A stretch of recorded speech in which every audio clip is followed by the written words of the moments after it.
Hoje eu quero refletir com os irmãos. Se você pegou o seu informativo, eu escrevi uma pastoral que fala sobre famílias sendo atacadas.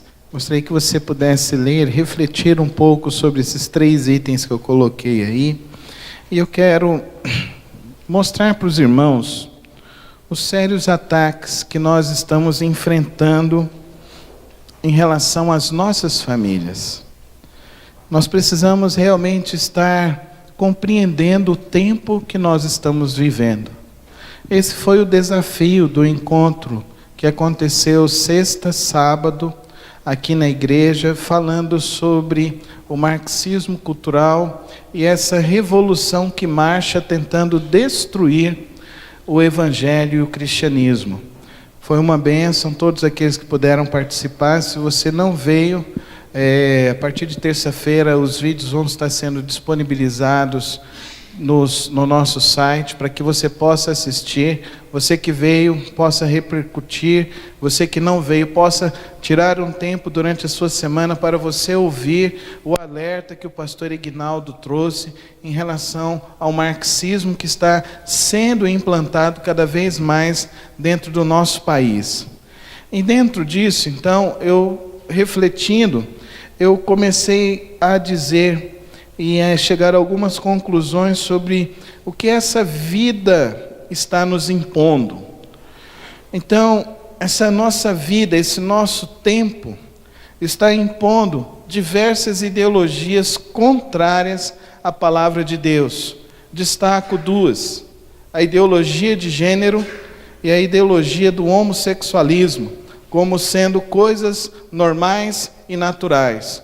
De que o ser humano não nasce, essa ideologia de gênero, ela quer dizer que o ser humano não nasce como homem e mulher. Você pode não estar atento ao que está acontecendo, mas se você olhar, a maioria das escolas hoje não comemoram mais o dia do pai e o dia da mãe. Isso é ideologia de gênero. O homossexualismo hoje, ele propôs uma lei no Supremo Tribunal Federal, uma ADO, tentando dizer o seguinte, tentando chancelar que o crime de homofobia. O que significa isso? Tentando dizer que todos aqueles que falarem contra o homossexualismo deverão ser penalizados. E as penalidades não são poucas, são penalidades de crime hediondo, para que você entenda. Então, um pastor pregando contra o homossexualismo, segundo a palavra de Deus, ele corre o risco de ficar 12 anos preso. É isso que eles estão tentando fazer. A ideologia de gênero, ela está tão sorrateira, que essa semana, num programa de televisão, uma criança virou e falou assim: como que pode? Ela é filha de um dos autores de uma das novelas que está da Globo. E como que pode alguém achar isso? Ela falando, uma criança de 9 anos de idade. Falar que isso é de homem e que isso é de mulher. Isso é caretice. E muitos dos nossos jovens e muitas das nossas crianças estão pensando assim. Muitas pessoas hoje estão achando que homossexualismo é uma coisa normal. Homossexualismo, a palavra de Deus diz que serão condenados. Eles irão para o lago que arde de enxofre e que se chama inferno. É isso que está na palavra de Deus. Nós precisamos entender que hoje, a geração que se levanta hoje, o que se propõe hoje para a cabeça dos nossos jovens, é o seguinte, que você tem que ter uma experiência homossexual. É normal. A pergunta agora não é se você já fez sexo ou não. Porque antes, na minha geração, era se você era virgem ou não. Agora a questão é, se você já teve uma relação homossexual, se você já beijou na boca da sua amiguinha. É isso que está na cabeça dos nossos jovens. E eles estão achando que é normal isso. Eles estão achando que isso é normal. E isso é uma ideologia extremamente contrária à palavra de Deus. A ideologia de gênero e o homossexualismo. Nós não queremos condenar os homossexuais, nós queremos mostrar para eles que existe uma opção saudável de vida, uma opção saudável para se viver, que é viver na presença santa do nosso Deus, como homem e como mulher. É isso que a palavra do nosso Deus diz. É isso que a palavra do nosso Deus está dizendo, que o sexo, ele tem um local certo para se experimentar, para se viver, que é o casamento. Deixará homem, pai e mulher, e os dois se unirão e se tornarão uma só carne. Esse liberalismo sexual que acontece hoje em dia, o que ele está trazendo? Ele está trazendo um agravamento do crescimento de quê? Dos índices de HIV. Isso não é divulgado. O índice de crescimento de HIV hoje, na geração desses jovens de 16 a 25 anos, são assustadores. Assustadores. E isso está sendo velado, omitido. Então nós precisamos entender que educação sexual se faz em casa. Pai e mãe sentando e conversando sobre educação sexual com seus filhos. E mostrando para eles o caminho certo, que é o caminho do casamento. E é uma coisa que existe, pai e mãe que fica liberando o filho para namorar muito cedo. Vocês precisam ter consciência de que não é assim. Isso está tentando destruir, é uma imposição pós-moderna, diabólica, que tenta destruir e roubar a alegria, a plenitude da vida dos seus filhos. Tentam roubar a plenitude da vida dos seus filhos. Imagina como que vai chegar num casamento, um jovem que já experimentou relações homossexuais, homoafetivas. Como que vai chegar a isso? Existe hoje, queridos, uma educação para a inversão dos valores. Isso é tão forte no Brasil, que ninguém gosta de polícia. Já percebeu isso? Ninguém gosta de polícia.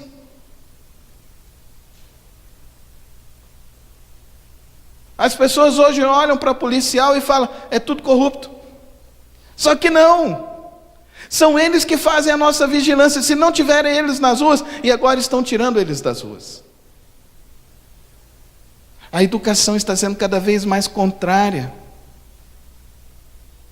Recentemente um moleque de 13 anos, na sala de aula, pegou nos seios da professora. E os outros meninos e os outros que estavam dentro da sala de aula estavam filmando para postar isso no YouTube, para ganhar curtidas. Foi chamado os pais, e os pais falaram que a culpa é da professora. Ó, a inversão de valores. Ó, a inversão de valores. Dentro das escolas hoje, os professores, as diretoras estão com medo. Não sabem como lidar com a situação de uma juventude que não tem limites. Ponha limites nos seus filhos. Tenha limites dentro da sua casa. Exerça limites, exerça uma autoridade. Porque se você não ensinar o seu filho a obedecer à autoridade dentro da sua casa, na rua ele não vai aprender. E ele não vai ter emprego nenhum e não vai ser bem sucedido em lugar nenhum na sua vida. É isso que está acontecendo nos nossos dias. Um consumismo exacerbado. Hoje todas as pessoas estão querendo consumir. É uma imposição midiática de que nós precisamos trocar de carros, que nós precisamos de roupas diferentes, é moda nova, é coisas novas, é viagens novas, é casa nova, é tantas coisas, é um consumismo sem limite. Um narcisismo. Uma ideia de que o universo é centralizado no meu prazer. No meu prazer. Eu vi um programa de jovens e a repórter perguntou para uma menina, devia ter uns 16 anos: e aí, você está gostando da festa? Ah, eu tô. Já beijou na boca de quantos? Ah, mais de 30. E aí, hepatite? E tantos outros tipos de doença. O que era para ser bonito, o que é para ser maravilhoso, está sendo tratado como lixo. Lixo! E quantos pais que permitem os seus filhos ir nessas baladas? Ah, pastor, é o que eu já ouvi. Ah, pastor, mas se eu proibir, como que vai ser? Olha, como que vai ser? Sua filha e seu filho vão aprender a entender o princípio da palavra de Deus. Honra o teu pai e tua mãe para que os seus dias sejam vitoriosos. Vitoriosos sobre a face da terra. Todos os dias, queridos, a mídia, as novelas, a educação das escolas e as teorias estão sem o padrão bíblico. As conversas hoje é de estarrecer. Quantos crentes colocaram a onda de colocar o perfil no Facebook com a cor da bandeira do arco-íris? Quantos jovens fizeram isso? Quantas pessoas fizeram isso? E o que é mais triste, quantos membros dessa igreja fizeram isso? Queridos, eu quero que vocês entendam que é impossível nós fazermos uma diferença nesse mundo, você achando que só vindo no domingo à noite, você vai fortalecer a sua família. Essa campanha aí, ela é todos os dias, todas as horas, todos os instantes. Não tem um canal de televisão que você possa ligar para assistir. Não tem. Até a novelinha lá dos 10 mandamentos, tem dia que eu tenho que desligar e falar para as filhas, tá bom, a gente vai assistir só até aqui hoje, vamos orar. Porque não dá. Infelizmente. Porque o que mais vende no mundo são 2 grandes ingredientes: sexo e violência. Isso já é comprovado cientificamente. As pessoas estão atrás de quê? De sexo e de violência. Quais são os resultados de tudo isso que está acontecendo? O que a gente anda vendo desses ataques? Um aumento crescente do número de divórcios. E os divórcios hoje são por desculpas cada vez menos esfarrapadas. As pessoas falam, a pessoa me traiu. Então, se você é um cristão, você é capacitado por Deus para perdoar quem te traiu. Nós estamos querendo baratear a nossa fé em Cristo Jesus. Muitas pessoas estão querendo dizer que, não consigo mais viver com essa pessoa. Você não consegue viver porque você não tem vida de oração. Você não consegue viver porque você não jejua pelo seu casamento. Você não consegue viver porque você não leva o seu relacionamento a sério com Deus. Por isso que você não dá conta de viver com essa pessoa, com A, B, C, D, F, G, H. Pode ser um alfabeto inteiro, você não vai dar conta de viver. Porque o casamento foi idealizado e projetado pelo nosso Deus. E, portanto, quem é capaz de nos dar a força para perseverar nos nossos casamentos, em nosso matrimônio, é o nosso Deus poderoso. É Ele que pode nos dar. Quantas e quantas pessoas estão entrando por esse caminho e achando, não, eu vou encontrar uma pessoa melhor. E nunca vai encontrar uma pessoa melhor. Porque a grande verdade é que você não é bom. Você não é bom. E ninguém é bom. E você acha que ninguém é bom o suficiente a você. Nós somos pecadores, todos nós pecadores. E se não formos pela graça e pela bondade, pela misericórdia do nosso Deus, nós não conseguimos permanecer na jornada. Por isso, queridos, aprenda que o caminho não é o divórcio. O divórcio é apenas um caminho para te dar prejuízos financeiros enormes. O divórcio é simplesmente você lançar uma maldição terrível sobre a sua própria vida, que é doenças emocionais, doenças psiquiátricas, crianças sendo abandonadas, jovens abandonados, idosos sendo abandonados. Pais, abram os olhos, eu te peço hoje em nome de Jesus, abra o seu olho. O tempo é rápido, passa rápido. Abra o seu olho, abra sua mente. E entenda que o que está se propondo como sociedade, de que você tem que trabalhar, ganhar dinheiro, para ter status, para ser alguém nesse mundo, é um caminho de alta destruição, porque dinheiro não preenche a sua vida, dinheiro não preenche a sua história, dinheiro você recebe e você passa tudo isso. Nós precisamos entender isso, que sem o nosso Deus, nós veremos o crescimento cada dia ainda maior de toda a barbárie que nós estamos vendo e vivendo. Sem Deus, nós veremos cada vez mais o crescimento de uma grande barbárie entre os nossos dias, que é o que está acontecendo. Uma criança de 16 anos sendo filmada, fiquem tranquilos que o irmão Fernando ali vai resolver tudo que precisa resolver. Já achou? Quando for assim, só jogar no projetor aqui, não precisa ter esses movimentos. Sem Deus, o que vai acontecer é uma barbárie cada vez maior.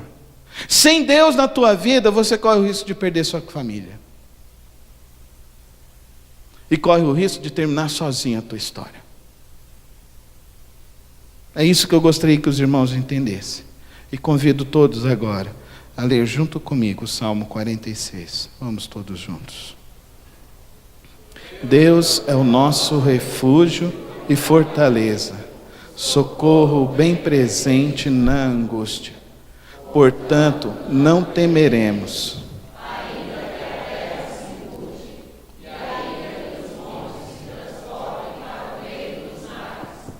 Ainda que as águas rujam e se perturbem, ainda que os montes se abalem pela sua braveza, há um rio cujas correntes alegram a cidade de Deus, o santuário das moradas do Altíssimo.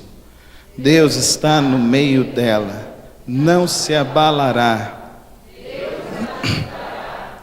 Os gentios se embraveceram, os reinos se moveram. Ele levantou a sua voz e a terra se derreteu. O Senhor dos exércitos está conosco. O Deus de Jacó é o nosso refúgio.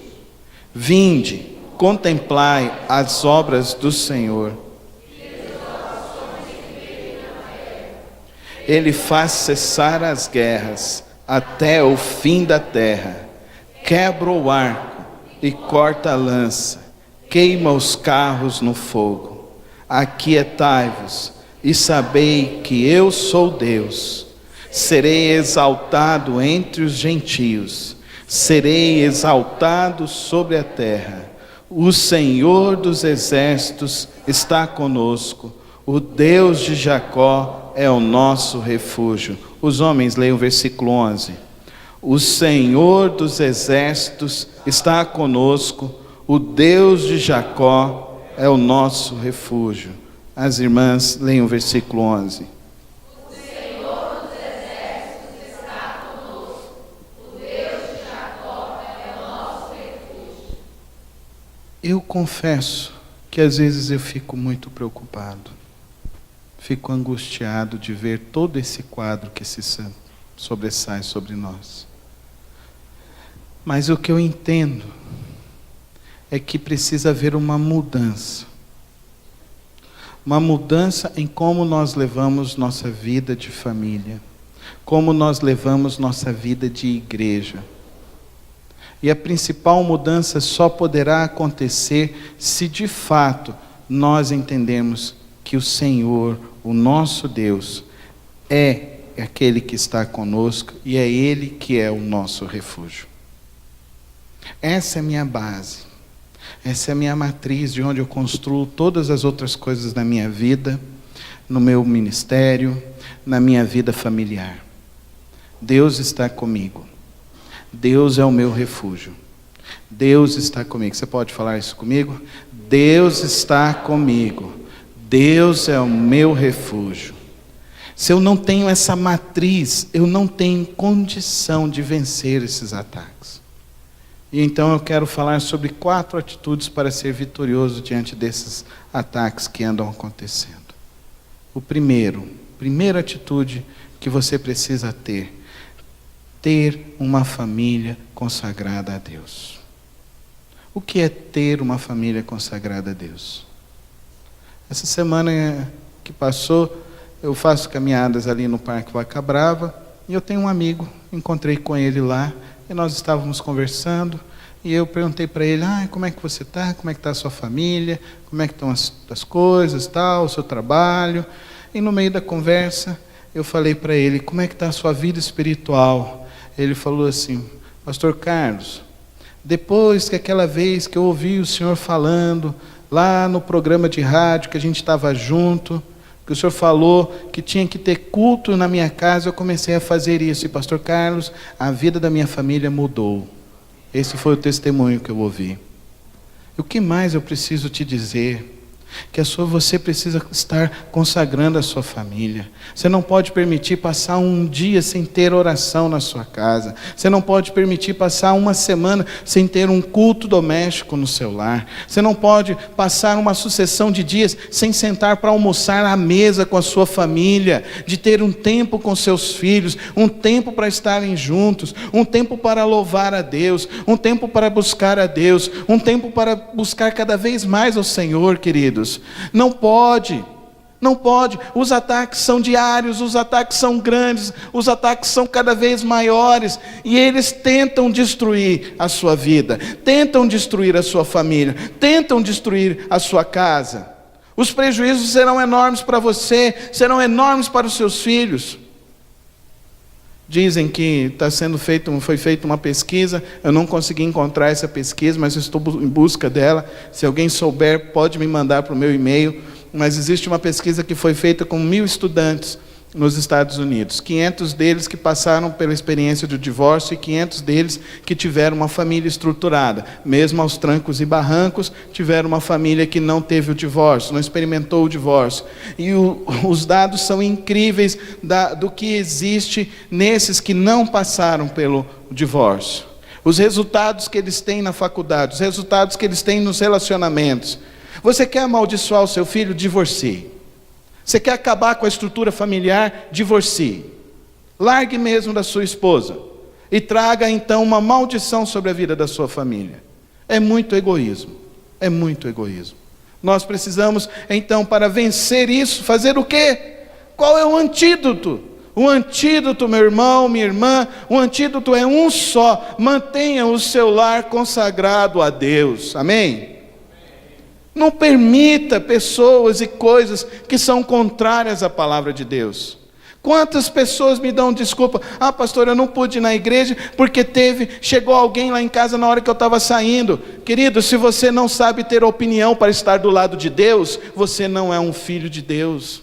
Entenda sobre isso. O que é prioritário para você? O que é compromisso com Deus por você? Cristo não desistiu da cruz por você. Cristo não rejeitou a cruz por você. Ele não rejeita as tuas orações. Ele não se esquece de você, para você esquecer e sucateá-lo por qualquer coisa, substituí-lo por qualquer questão na sua vida. Tenha uma vida consagrada, tenha uma família consagrada. Venha com a sua família para a igreja. É aqui que é o local para você se vacinar contra essas coisas. É aqui que tem um antídoto para te fortalecer. É aqui, é esse local, é nessa reunião em que Deus vai fazer milagres acontecer. Mulheres, venham orar às quartas-feiras pela sua família. A minha esposa vem todas as quartas-feiras às 19 horas, e às vezes ela está aqui sozinha, porque não tem mulheres que querem orar. Você está esperando o que chegar na tua casa? Sem oração não acontece nada. Não acontece nada nas nossas vidas. Sem oração nada se muda. Nada. É preciso uma tomada de atitude. É a atitude que se tem para se vencer todas essas infinidades de ataques que estamos enfrentando. Eu só citei 8. Existem muitos outros que eu poderia falar. Dentro da pastoral tem mais 3, que eu espero que você leia. Se você não ter uma família consagrada a Deus, você pode amargar o gosto e o fel de ver a destruição do seu lar. A segunda atitude É interessante que o salmista, no Salmo 46, ele fala que Deus está no meio de um trono onde existe um rio que sai da cidade do trono de Deus. E é interessante isso porque esses dias secos, quando você toma um copo d'água, é um negócio que dá uma satisfação muito grande, não é isso? E tem gente que não entende que o que mantém uma família, queridos, não é estar sempre certo.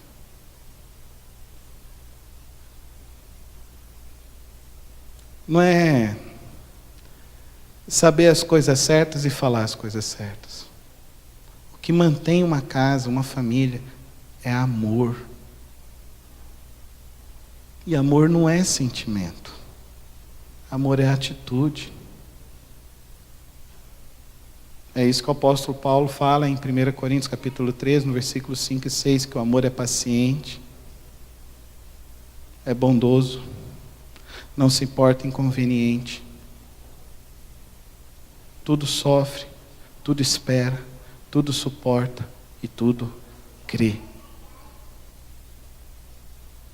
Tem muita casa que está com sede de amor. Sede de amor.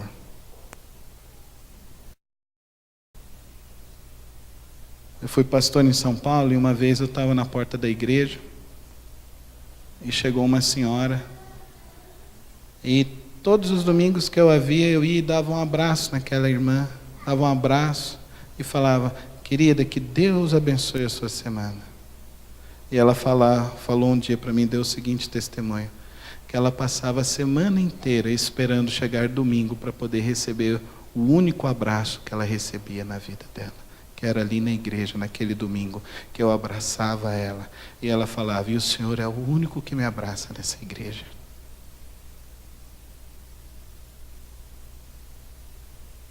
O amor, queridos, o amor é uma atitude que precisa ser expressa, que precisa ser manifesta, que precisa ser motivada. Será que lá na sua casa está com sede, com sequidão de amor? Com sequidão de amor? Será que a nossa igreja é uma igreja amorosa? Ou você nem se preocupa com isso? Você só se preocupa em vir aqui para ouvir um culto e se sentir bem? Será que você se preocupa com quem senta do seu lado? Que talvez seja uma pessoa que está sozinha nessa cidade e que precisa receber um único abraço que ela vai receber durante a sua semana aqui dentro. Nós precisamos aprender a cultivar o amor, e cultivar o amor é como se plantar uma planta. Uma linda flor. Você já teve a experiência de pegar as sementes da flor e plantar? E de regar? E de cuidar? E de ver aquela flor brotar e nascer? E quando nasce, ela desabrocha. E quando ela desabrocha, geralmente você pega aquela flor que desabrochou, você coloca aonde? Dá a ela um local de atenção. Lá em casa a gente faz assim com as orquídeas lá de casa, quando elas brotam, a gente coloca na mesa do jantar, porque quando a gente senta, ela está lá. E eu falei já para os irmãos, alguns irmãos falaram que eu sou meio doido, né? Mas eu continuo conversando com elas todos os dias. Porque todas as vezes que eu converso com elas, eu vejo elas tremendo, eu vejo elas falando comigo. Vocês vão falar: é o som da sua voz, pastor. Se você acredita assim, amém. Eu acredito que elas ficam alegres quando eu converso com elas. Como eu vejo que a minha esposa fica feliz quando eu paro para ouvi-la e conversar. Quando eu vejo as minhas filhas entrando pela porta da minha casa, elas vêm correndo, elas vêm e me dão um abraço, e eu pergunto: e aí, como foi o dia de hoje na sua escola? E eu paro para ouvi-las. Cultivar o amor é um ingrediente essencial. Tem gente que quer cultivar tantas e tantas coisas. Quer cultivar, quer ter um dinheiro, quer ter não sei o quê, quer ter as viagens, mas se esquece de cultivar o essencial dia após dia, que é cultivar o amor. Cultive o amor. A terceira atitude que eu quero te desafiar é ter um projeto de futuro com a sua família. Qual que é o seu projeto? Qual foi o seu projeto com a sua família? Que você sentou e conversou com o seu lar, com seus filhos, com seu pai, com a sua esposa. Qual é o seu projeto? Você está deixando a vida te levar, então você vai para qualquer lugar. E o vento hoje cada vez está mais forte. A crise está cada vez mais forte. E tem gente naufragando no mar da crise. Porque não sabe para onde vai. Eu sei para onde eu vou. Eu sei para onde eu estou indo com a minha família. Nós sabemos a hora que a gente tem que levantar a vela e a hora que a gente tem que baixar a nossa vela. Eu sei aonde, quando o vento está soprando, que pode derrubar e naufragar a minha casa. Porque nós sabemos o projeto que nós temos. Nós temos projetos definidos para 10, 15, 20 anos, 30 anos, se Deus assim permitir. Que eu chegue na velhice com a minha esposa, nós dois velhinhos, firmes na presença do Senhor, pregando, anunciando a palavra do nosso Deus. Quais são os teus projetos? Quais são os teus planos? Eu quero fazer a vontade de Deus. Tem tanta gente que me fala assim, você não quer fazer nada. Porque você não quer se comprometer com o projeto do reino de Deus. Você não quer fazer algo de fato para que exercite a sua fé. Pastor, eu estou aí, sabe como é que é, né? Tal. Não. Qual é o teu projeto? O projeto da tua família? Qual é o projeto de evangelização da tua casa? Da tua família? Dos teus familiares? Porque tem gente que pede oração, eu quero orar pela minha família, para minha família se converter, mas não faz nada para evangelizar a família. Não faz nada para organizar eventos que evangelizem a família. Eu acho que nós somos uma igreja muito pacata, muito parada. Muita gente parada no seu sentido, do seu privado. Eu sou muito pouco acionado. Pastor, eu vou fazer um culto na minha casa, o senhor vai? Eu vejo que tem muita gente querendo que eu fique empurrando o navio da sua casa. E eu não estou aqui para empurrar navio de ninguém. Eu estou aqui para fazer com que o navio da minha casa, o barco da minha casa, navegue no centro da vontade de Deus. E é isso que eu e você estamos aqui para fazer. Navegar na nossa casa no centro da vontade de Deus. Qual é o teu projeto? Nós colocamos um lindo banner aqui, um desafio, cada membro um discípulo, cada discípulo ganhando um não crente, famílias firmadas na palavra de Deus.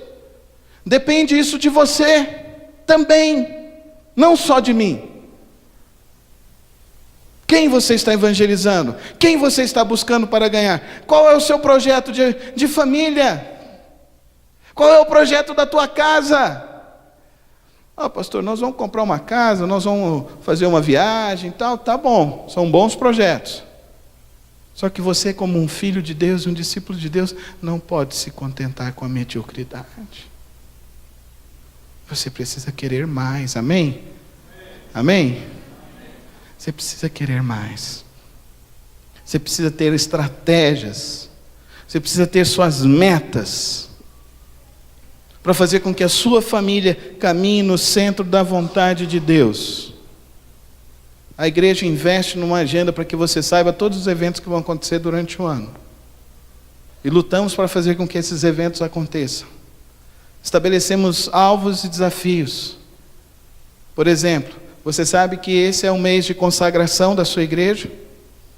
Você sabe que esse é o mês que nós estamos buscando mais a Deus? Você sabe que o próximo mês será o mês de missões da sua igreja? Você está se preparando firmemente, financeiramente para o mês de missões, para você dar uma oferta boa, recalcada, cheia de amor, cheia de fé e de esperança para a obra missionária espalhada no mundo? Ou você já gastou todo o seu dinheiro? Já comprometeu todos os seus recursos? E no seu orçamento não cabe mais dar uma oferta para missões na sua igreja. Eu vou ter que deixar de comer uma pizza para dar uma oferta, pastor. E eu acho triste eu ter que falar assim, deixa de comer uma pizza, sendo que nós deveríamos estarmos todos preparados, já planejados, organizados para fazermos o melhor para Deus.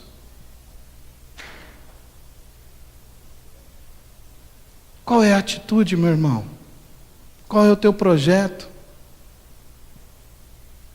Para que você tenha projetos firmes e profundos, eu quero te dizer, aprofunde os seus valores. E aqui eu acho que é o nosso grande desafio, aprofundar os nossos valores. Deus é o nosso refúgio e fortaleza. O socorro bem presente na angústia.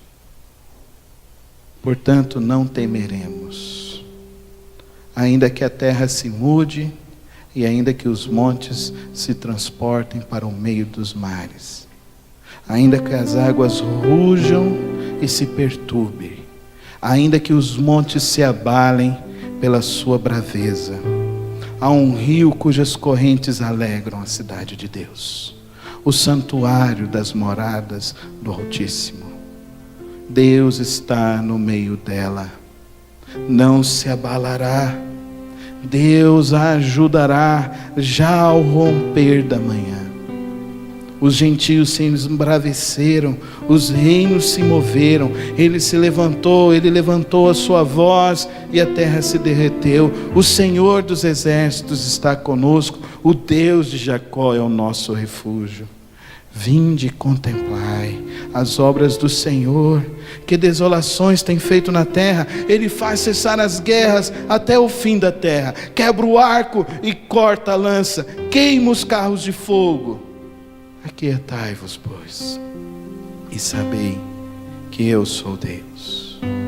Serei exaltado entre os gentios, serei exaltado sobre a terra. O Senhor dos exércitos está conosco, o Deus de Jacó é o nosso refúgio. Aprofunde os seus valores, aprofunde os teus valores, estabeleça um pacto com o Senhor. Decore o Salmo 46. Decore, gaste essa semana para ler e meditar esse salmo todos os dias, e chegar no final da próxima semana você pode dizer, e toda a sua família reunida, declarar em uma só voz dentro da sua casa. Imagina isso, você reunido na próxima semana com a sua família, num domingo de almoço, vocês de mão dadas lá, vocês declamando: Deus é o nosso refúgio, é a nossa fortaleza, o socorro bem presente no momento da angústia. Você acha o que vai acontecer na sua casa? O que vai acontecer no seu lar? Vai acontecer chuvas de bênçãos, vai acontecer maravilhas no teu lar, vai acontecer milagres do Senhor, porque nossa casa estará repleta da presença e da glória do nosso Deus. 4 atitudes para enfrentar todos os ataques que têm se levantado. E eu digo para você, prepare-se e assuma o compromisso. Assuma o leme desse barco que se chama a sua família e conduza ele ao centro da vontade de Deus. Feche os teus olhos nessa hora.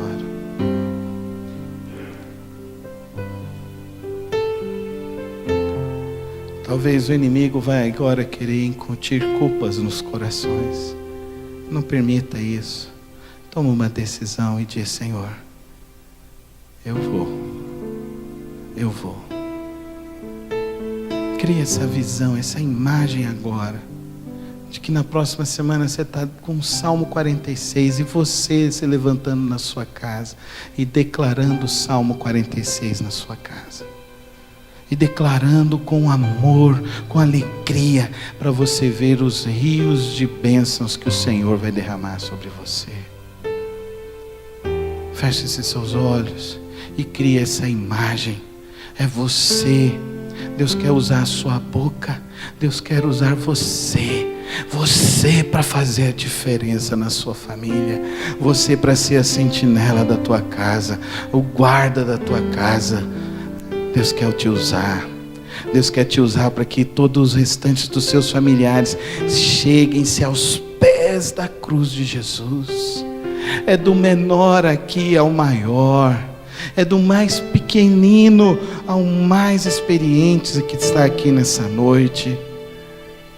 Tome uma decisão de fazer com que realmente a palavra de Deus seja a bússola da tua jornada, da tua caminhada. Deus quer te abençoar, Deus quer derramar bênçãos sem medidas. Agora você precisa tomar a sua decisão de consagrar a sua vida a Deus, de cultivar o amor, de estabelecer um futuro para a sua família, um futuro feliz. Crie uma imagem muito bonita, uma foto bem bonita, toda a sua família reunida. Daqui a 10 anos, toda a sua família, todos os seus familiares reunidos, vocês louvando a Deus, essa família toda na presença do Senhor. Imagina o poder disso, imagina a realidade disso. Crie essa imagem hoje e deseje e peça isso ao Senhor, porque tudo quanto pedirmos no nome do nosso Deus, Ele concederá. Então coloca hoje a tua casa, a tua família, todo mundo reunido, todo mundo feliz, todo mundo cheio da presença de Deus, cheio do poder de Deus. Nessa noite eu quero que você entenda que Deus te trouxe aqui para você criar e construir um futuro poderoso, um futuro maravilhoso, um futuro cheio de vitória, cheio de esperança, cheio da presença do Senhor. Crie essa imagem agora em nome de Jesus. E se você quer ver isso acontecer na sua vida, na sua família, se levanta, vem aqui à frente que eu quero orar hoje por você, em nome de Jesus.